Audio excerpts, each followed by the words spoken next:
আপনার জীবনে এমন অনেক ঘটনা ঘটবে যা চাইলেও আপনি নিয়ন্ত্রণ করতে পারবেন না কিংবা বদলাতে পারবেন না। যেমন অন্য কারো আচরণ, ভবিষ্যতের অনিশ্চয়তা কিংবা অতীতের করা ভুল। এই জিনিসগুলো আপনি চাইলেও পরিবর্তন করতে পারবেন না। তাই অকারণে এই জিনিসগুলোকে নিয়ন্ত্রণ করতে গিয়ে আপনার মানসিক শান্তি নষ্ট করবেন না। বরং যেই জিনিসগুলো আপনার নিয়ন্ত্রণে আছে সেই জিনিসগুলোর প্রতি মনোযোগ দিতে শিখুন। যেই জিনিসগুলো আপনার নিয়ন্ত্রণে আছে সেই জিনিসগুলোতে যদি আপনি মনোযোগ না দেন, তাহলে এই জিনিসগুলোতেও কিন্তু আপনার ভুল হওয়ার সম্ভাবনা থাকবে।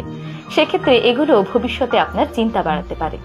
2 নম্বর, যখন খুব বেশি চিন্তা হবে, টেনশন হবে, তখন নিজেকে প্রশ্ন করুন, আমি কি চাইলেই এই পরিস্থিতির কিছু করতে পারি? এই পরিস্থিতিকে পরিবর্তন করতে পারি?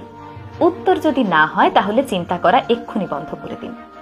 কারণ দুশ্চিন্তা এবং চিন্তার মধ্যে একটি বড় পার্থক্য আছে, যা আমরা অনেকেই বুঝি না। দুশ্চিন্তা করলে সমস্যা আরো বড় হয়, কিন্তু স্বাভাবিক চিন্তা ভাবনা আপনার সমস্যার সমাধান করে। যখন চিন্তা করে দেখবেন আপনি চাইলেও এই পরিস্থিতি পরিবর্তন করতে পারবেন না, তখন সেইখানেই চিন্তা করা বন্ধ করে দিন। নয়তো সেই চিন্তা আপনার জীবনে দুশ্চিন্তা টেনে নিয়ে আসবে এবং সমস্যাকে আরো বড় করে উপস্থাপন করবে। 3 নম্বর, বর্তমান সময়ে গুরুত্ব দিন। অতীত চলে গিয়েছে, ভবিষ্যৎ এখনো আপনার জীবনে আসেনি।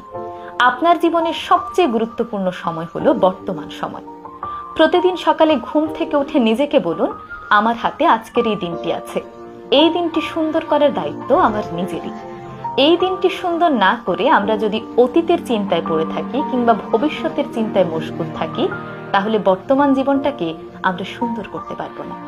যদি শুধুমাত্র